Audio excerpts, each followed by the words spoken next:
250 years ago, George Washington traveled to a state he had never visited and gathered his troops with the odds stacked completely against them. And so began a key chapter to America's fight for independence that very few people remember until today.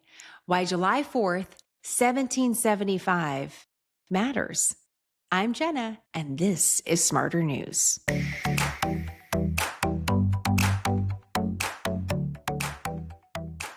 On July 4th, we will celebrate the Declaration of Independence signed in July 1776. And next year, we're going to have an epic celebration for the 250th birthday of America. But this year, we mark 250 years since another critical date that is easily forgotten. Let me tell you a little bit of a backstory about how I first learned about this myself. So I follow Mount Vernon on Instagram, Mount Vernon, the historical home of George Washington and his family. And they had a post a few weeks ago citing a letter from George Washington to his wife, Martha, written in June of 1775. And this was really notable because we have only a handful of letters that exist between the two of them. Only 3 exist. Martha destroyed most of them after President Washington's death. So this is very rare. And this letter was found in her desk. Was it placed there on purpose behind a drawer? Was it there by accident and she just didn't catch it? We don't know. But it's very interesting because it captures a very specific moment in time when George Washington is writing that he's leaving Philadelphia and heading to Cambridge, Massachusetts. And he's doing this for a very specific reason. But before we get to that, here's what he wrote. My dearest, as I am within a few minutes of leaving this city, I could not think of departing from it without dropping you a line, especially as I do not know whether it may be in my power to write again till I get to the camp at Boston. I go fully trusting in that providence, which has been more bountiful to me than I deserve, and in full confidence of a happy meeting with you sometime in the fall. I have not time to add more, as I am surrounded with company to take leave of me. I retain an unalterable affection for you, which neither time or distance can change. My best love to Jack and Nellie and regard for the rest of the family concludes me with the utmost truth and sincerity. Your entire George Washington. So can you imagine him surrounded by people, just writing quickly, I want to drop you a line, giving a little update to his wife. Jack, by the way, is his stepson, and Nellie is his stepson's wife. So he's trying to give a little bit of an update to the entire family. What he was going to do is take command of what would be the Continental Army, but had previously been a ragtag group of militias from different states who fought at the Battle of Bunker Hill. By the way, they actually fought on a nearby hill called Breed's Hill that nobody remembers. We remember Bunker Hill. And that sort of highlights how history can be a little tricky because we remember some things a little bit different or forget or brush over some of what's important, including this part of the story for America's independence, the immense unknown that this one man faced leaving Philadelphia, going to a place in the country that he's never been before to meet a group of people that he's never met. And that the nation would later be born in part because of his efforts, because of his leadership. So to talk a little bit more about this, about what happened 250 years ago, is George Washington Presidential Library Director Lindsay Travinsky. She joins us now with why this time in history really matters. So in July of 1775, at this point, the war had been raging for several months because the war technically started on April 19th, 1775, when the battles of Lexington and Concord occurred. And we sometimes forget that because we celebrate July 4th, 1776 as this huge moment. But in a lot of ways, the Declaration was kind of an afterthought, at least domestically. The Declaration is very much a outward-facing, like foreign-facing document because it was designed to appeal to international audiences to get support for their movement for independence and, critically, to assure other kings and queens that they were not trying to topple them, that this was a very specific revolution. It was not spreading anarchy everywhere, and it was justified, which is why you have that list of grievances against King George III. So why that's important is because the cause for independence had been already in place for months and months and months before the Declaration is actually passed. And George Washington is a central part of that story. When Congress gathered in the spring of 1775, they realized that this war was starting. They needed to have a national army, because if it was just the militias of Massachusetts and New Hampshire and some of the other, New England states, then it wasn't a national cause. It was a regional cause, and it would be much less likely to be successful. And so Congress created the Continental Army, and then John Adams ensured the nomination of George Washington, recognizing that it would go better if there was a Southerner, especially one from Virginia, which was the most powerful state at the time, leading that cause. A lot of people in England saw the people from Massachusetts as the rabble-rousers who were causing all the trouble. And so if you had a very powerful Virginian at the head of the army, it debunked that argument. What I'm hearing from you is that 1776 is like a branding moment. It was that our leaders creating a viral moment to announce to the world, this is what's going on and this is why it matters. But in 1775, we're getting organized and we're realizing, oh, this is on. This war is actually happening. And so we need someone that's going to help organize us in a way that can confront this threat that now is very real and is mainly in the Northeast. So this is in June, mid-June. We're in the middle. Isn't there a major battle? The Battle of Bunker Hill, which I didn't realize, Lindsay, isn't the Battle of Bunker Hill. It's a different hill entirely, which it took me several decades to learn that. Yeah, I mean, the branding is so funny around the revolution because it, sometimes it's a little bit disingenuous, and that's true with the Battle of Bunker Hill very much as well. The Battle of Bunker Hill took place on June 17th, 1775, and this was just a couple of days after Congress had officially created the Army. What is today celebrated as Flag Day, June 14th, is actually the birthday of the Army. But what's important to remember at this time is that news moved very slowly. So even though Congress had done this thing in Philadelphia, news had not yet reached Boston that the Continental Army had been created. And once they had created this army, they then nominated Washington, and Washington prepared to go meet with the army and sort of reorganize it into a national thing. So the letter you're talking about, the one that was eventually found in Martha Washington's writing desk, is the letter he sent her from Philadelphia back to Mount Vernon as he is prepared to march to Massachusetts to meet up with these armed forces, which are now this new thing. And it's an amazing letter because it is very touching. He says, basically, I'm paraphrasing this part, I don't know how long I'm going to be gone for, and I don't know what the results of this action will be, but, quote, neither time nor distance will alter my affection for you. And it is a lovely sentiment. It is. I love how he also wrote, I wanted to drop you a line. He says something like that in the beginning, which I thought was such a modern expression. But no, he's like, I'm surrounded by other people. I thought I would drop you a line. It sounds like such a normal exchange between two extraordinary people. What was he risking at that time in 1775?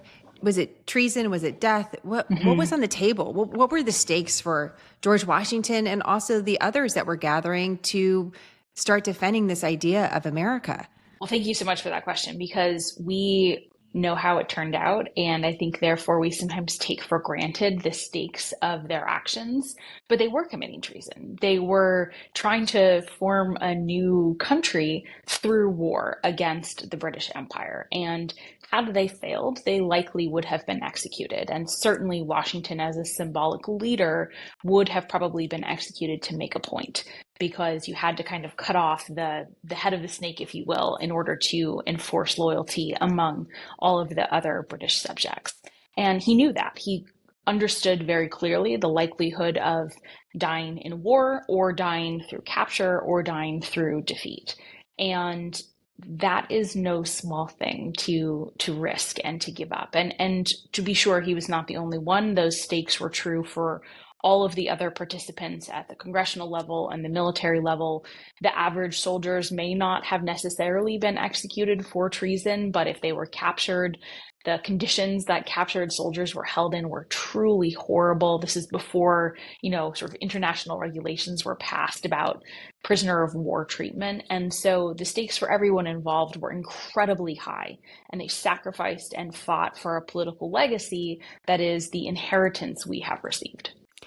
Why did they think it was worth it? Oh, that's such a big question. And it probably depends on the person at the time. Because, for example, by the end of the war, 30% of the Continental Army were Black Americans, and some were free, some were formerly enslaved. And so they were fighting for their personal liberty. And I think those motivations are sometimes a little bit easier for us to understand because they are, so stark. For someone like Washington, this decision does not come quickly or lightly. It is a series of steps along the way that cause him to realize that his current situation is that of basically second-class citizenship. The way that the British Empire treated the colonies, it was clear he was never going to have the same opportunity for military advancement. He was never going to have the same economic opportunity because all of the economy was shaped around benefiting London and those in London. And he was certainly not going to have the same political opportunity. And this is where we see the argument, no taxation without representation. At the time, there was no conception about how you would have the colonies represented in Parliament. It was sort of impossible when you have the Atlantic Ocean that has to be crossed. And so he looked around and he realized that he was going to fall farther into debt in the current economic system. He was never going to be able to get ahead in the British military. And his political advancement opportunities were so limited that he eventually felt like there was really no other recourse. But that was a 2-decade-long process. And so was not something that happened overnight. It's interesting as you're describing that. I'm thinking of the word. He's a subject. He's a subject of the king, and that's the difference of living as a subject versus someone with their own independence. But what you're also describing is someone that had some ambition, and I think we associate, at least I do, President Washington with great nobility that was able to take a look at his own ego, and was able to self-calibrate. But also what you're talking about is he's someone that had dreams too, and that saw maybe the dreams would be edited because of his role under the crown. Is that an accurate way of kind of thinking about him and what, his thinking as going into this? Absolutely. By the time he was president, he was really happy to be done with power. And when he said, things like, "Oh, I don't want to be president," I believe he very much meant that. But up until that point, he was a very ambitious man. He wanted, military command. He wanted political power. He ran for office to serve in the Virginia House of Burgesses. He wanted to gain additional wealth. He showed up at the Continental Congress in military uniform just to remind them that he was an option as commander-in-chief. This was not a subtle statement. So he was ambitious. What I think is important is that a lot of the men, both in Congress and then in the officer corps in particular, they cared very deeply about what they called their honor, their personal honor. And it was kind of like, it was more than a reputation, but there was this sense that your honor was everything. It was your political currency, your social currency, your ability to make economic arrangements. And so they were very touchy about this honor. And the British actions in a lot of ways were slights against their reputation and their honor. I didn't know that about him showing up in full military uniform. That is sending quite a message, dress for the role you want, right? Just, exactly, show up ready exactly. To play. Yeah. Well, he had a really impressive flair for the theatrical, which I don't say in any way as something to diminish. I think it's actually a really important part of leadership to know when the image and the symbolism is important. And in those moments, he really shows up. And I know from visiting Mount Vernon that he was thoughtful about a lot of things, about his home, about the presentation, about his self-presentation. Such a fascinating person. So he's heading up to New England. This is before July 4th, 1775, as we're looking forward to the Independence Day holiday here in the United States. And there's all this unknown. There was this big battle that took place, and it's it from the descriptions that I've read, and I'd love your thoughts on this, Lindsay, is this was a group of what would become Americans that were pretty ragtag. They were different militias that were sort of together. And on July 4th, 1775, something really important happens. Early July, and then July 4th, 1775 for George Washington. What happens on those days? Yes, absolutely. So Washington arrived in Cambridge, Massachusetts on the night of July 2nd. On July 3rd is the first time that he meets with the troops. They do sort of what we would consider today to be like a series of small parades and maneuvers to sort of show him what is available, to basically show the status of the army. And then on July 4th, he issued his second general order. And I love this general order because he's telling all of these, as you said, ragtag militias, and boy, is that how he saw it. I mean, these were men who didn't know how to build proper latrines, so they were contaminating their own drinking water because they had no discipline. And he, described them as dirty and mean. So he's telling these dirty and mean men, you are now the Continental Army. Congress has created this thing, and the purpose of it is to fight for the national cause, and they urge you to set aside your regional differences. So he is talking about creating a national identity and a sort of a national formation a year before independence is actually declared, which is a remarkable thing to do. And speaks to also the challenges that he was facing. Did we have any idea of how he felt when he arrived and saw this group that he thought, wait a minute, now I'm in charge of these people? There were a lot of moments of despair, disgust and despair. Initially, Washington didn't really have a good understanding of New England culture. And so he had never been there before. And, one of my favorite facts about this time period that I think is so illuminating is in 1774, when the First Continental Congress gathered in Philadelphia, more delegates had been to London than had been to Philadelphia. And that was because they just didn't see each other as siblings or friends. They were focused on their relationship to London. And so he had never been to Boston. He didn't really care about Massachusetts culture until he had to. And so initially he did have a lot of disdain for these soldiers, not realizing that they were actually making extraordinary sacrifices too. Because when they left their farms, they didn't have hundreds of enslaved people to continue to work the fields. So their families were risking their crops and their livelihoods by them being gone. Now, he did later develop a real appreciation for the sacrifice of the average soldier, but it took a little while. He also despaired at, as I said, the lack of discipline, the lack of organization.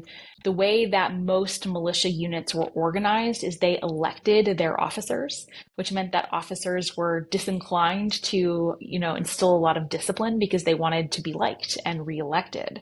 And that doesn't work for an army. So, Washington was thinking about how do you reorganize an officer corps that will instill the proper discipline? And also, how do you get these units to work together when they had different cultural, religious, educational, economic backgrounds and traditions and didn't really want to work with each other?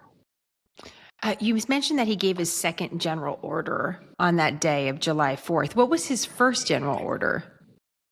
It was just an organization of, getting ready to be reviewed and to sort of start the process of what it means to have this army. But the second one is the one about sort of the identity and announcing that they are now a thing. I mean, and so after he assumes this leadership role, what happens next as far as any skirmishes or battles with the British in New England? And how does that set us up as we move towards 1776? Well, a couple of important things happen. First, Washington goes on sort of a social campaign to win over the elite of New England. He has tea with Abigail Adams, who is initially very smitten with him and writes glowing things to John about this meeting. And so he visits with a lot of the elite families in the area. They then start to think about what the campaign would look like. And, the first several months of Washington being with the troops is really just a reorganization, trying to assess what they have, gather more supplies. Then winter set in, and in the 18th century, winter was typically not a season for campaigning, but Washington thought that it was an opportunity, and based largely on Boston's topography at the time. So today, Boston Harbor is filled in a lot of ways, and there's land where there wasn't land at the time. But he had this idea about sending troops into Boston, where most of the British regulars were stationed, and crossing the ice, because the harbor was iced over on sort of basically ice skates. And thankfully, his officers said, that's a really bad idea. These sitting ducks for British sharpshooters, we should, they're very entrenched in the city of Boston. We are much better in a defensive position. So he came up with this idea of sending his general of artillery, Henry Knox, who was from Boston, to Fort Ticonderoga to bring down cannons that had recently been captured from the British, and basically bulking up the defenses around the city of Boston and putting the British Navy and the British troops in an untenable position. So Knox famously, went up in the middle of the winter and brought down these cannons on sleds. At various points, sleds fell into streams or ponds, and they had to sort of fish them out. It's really the stuff of a movie. It's kind of surprising that there hasn't been one made.